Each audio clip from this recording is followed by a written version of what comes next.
Hai, salam Bapak Saudara yang dikasihi Tuhan. Selamat bertemu dan berjumpa kembali. Oleh kasih dan penyertaan daripada Tuhan, saya senantiasa berharap Bapak Saudara semua dalam keadaan sehat walafiat dengan penuh rasa syukur kepada Tuhan. Pada hari ini kita akan membaca serta merenungkan firman Tuhan yang terambil dari kitab Ester pasal 5 ayat 1 sampai ayatnya ke-8. Sebelum membaca serta merenungkan firman Tuhan, saya mengundang kita menyatukan hati dan pikiran di dalam doa. Kita berdoa. Bapa di dalam surga, Bapa yang kami sembah lewat anak-Mu Yesus Kristus, terima kasih Tuhan untuk kasih, setia, dan penyertaan Tuhan di dalam kehidupan kami. Kami boleh bangun di pagi hari dan tubuh sehat dan nyaman, serta menikmati berbagai aktivitas kami Tuhan. Pada saat ini Tuhan, kami akan membaca, mendengar, serta merenungkan akan firman Tuhan. Kami memohon Tuhan memberkati, biarlah apa yang kami baca, apa yang kami dengar tidak berlalu begitu saja, tetapi boleh menjadi berkat bagi kehidupan kami Tuhan. Mengampuni kami di dalam anak-Mu Yesus Kristus, kami telah datang dan berdoa. Amin. Bapak Saudara yang dikasihi Tuhan, pembacaan kita terambil dari kitab Ester pasal 5 ayat 1 sampai ayatnya yang ke-8 di bawah perikop Ester menghadap raja. Pada hari yang ketiga, Ester mengenakan pakaian ratu, lalu berdirilah ia di pelataran dalam istana raja, tepat di depan istana raja. Raja bersemayam di atas tahta kerajaan di dalam istana, berhadapan dengan pintu istana itu.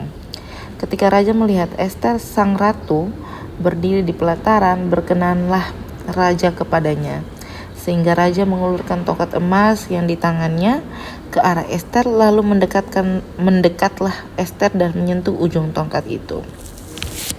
Tanya raja kepadanya, "Apa maksudmu, hai Ratu Ester, dan apa keinginanmu, sampai setengah kerajaan sekalipun akan diberikan kepadamu?" Jawab Ester, "Jikalau baik pada pandangan raja, datanglah kiranya raja dengan Haman pada hari ini ke perjamuan yang diadakan oleh hamba bagi raja." Maka titah raja, "Suruhlah Haman datang dengan segera, supaya kami memenuhi permintaan Ester." Lalu raja datang dengan Haman ke perjamuan yang diadakan oleh Ester. Sementara minum anggur, bertanyalah raja kepada Ester, "Apakah permintaanmu niscaya akan dikabulkan? Dan apakah keinginanmu sampai setengah kerajaan sekalipun akan dipenuhi?" Maka jawab Ester, "Permintaan dan keinginan hamba ialah, jikalau hamba mendapat kasih raja, dan jikalau baik pada pandangan raja mengabulkan permintaan serta memenuhi keinginan hamba, datang pula lah kiranya raja dengan Haman ke perjamuan yang akan hamba adakan bagi raja di Haman, maka besok akan hamba lakukan yang dikehendaki raja." Demikian jawaban firman Tuhan. Yang dikatakan berbahagia adalah setiap kita yang tidak hanya membaca, mendengar, tetapi mau melakukan di dalam kehidupan kita hari lepas hari. Shalom Bapak Saudara yang dikasihi Tuhan. Selamat bertemu dan berjumpa kembali. Hari ini kita kembali membaca kitab Ester, tetapi dari pasal yang berbeda yang membahas tentang seorang pemimpin. Bapak Saudara yang dikasihi Tuhan, kita tahu bahwa seorang pemimpin itu memikul tanggung jawab yang besar. Namun di balik banyaknya pemimpin, kita harus mengingat bahwa ada keluarga, khususnya istri yang turut berperan dalam menentukan arah keputusan. Ester menunjukkan bahwa peran seorang istri pemimpin bukan sekedar mendampingi, tetapi menjadi pribadi yang membawa hikmat, keberanian, dan pengaruh yang berdampak bagi banyak orang. Dalam Ester 5 ayat 1-8, Ester belum langsung menyampaikan permohonannya kepada raja. Ia memilih waktu yang tepat, sikap yang bijaksana, dan pendekatan yang penuh hormat. Dari sini Kotong belajar bahwa keluarga pemimpin dapat menjadi alat Tuhan untuk menghadirkan kesejahteraan bagi masyarakat.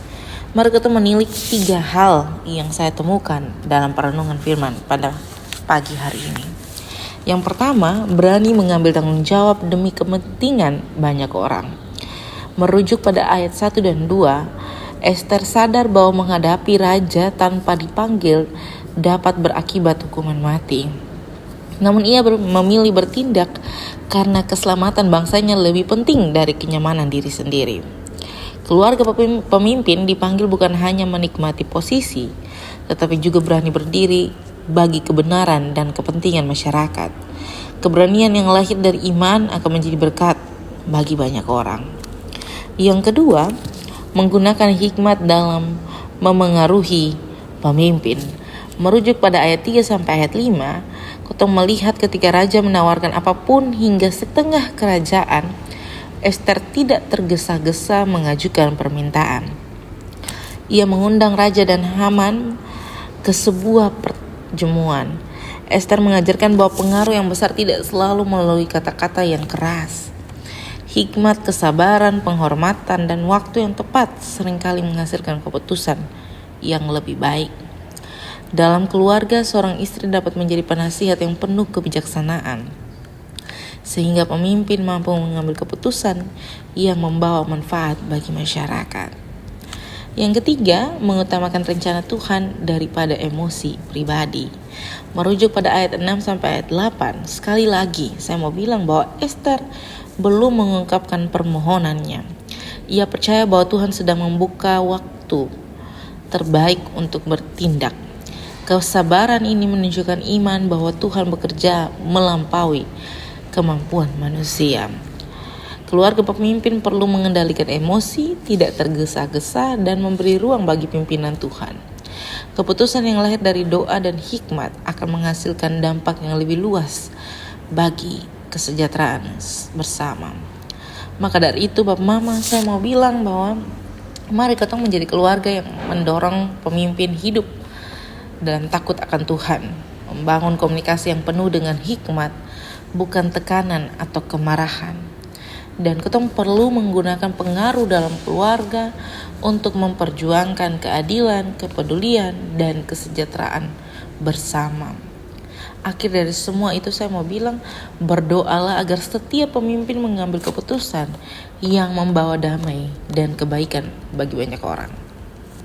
Hari ini Ester menunjukkan bahwa seorang istri pemimpin memiliki peran yang sangat penting dalam rencana Allah. Melalui keberanian, hikmat, kesabaran, dan iman, ia menjadi alat Tuhan untuk menyelamatkan bangsa. Demikian pula setiap keluarga pemimpin dipanggil bukan hanya untuk mendukung keberhasilan pribadi, tetapi menjadi saluran berkat bagi masyarakat. Ketika keluarga hidup dalam takut akan Tuhan, pengaruhnya dapat membawa kesejahteraan, keadilan, dan harapan bagi banyak orang. Selamat menjadi berkat dimanapun Bapak, Mama, Saudara semua berada. Memberkati dan menolong kita semua. Amin untuk firman Tuhan. Untuk menutup perenungan pada saat ini, saya mengundang kita menyatukan hati dan pikiran dalam doa. Kita berdoa.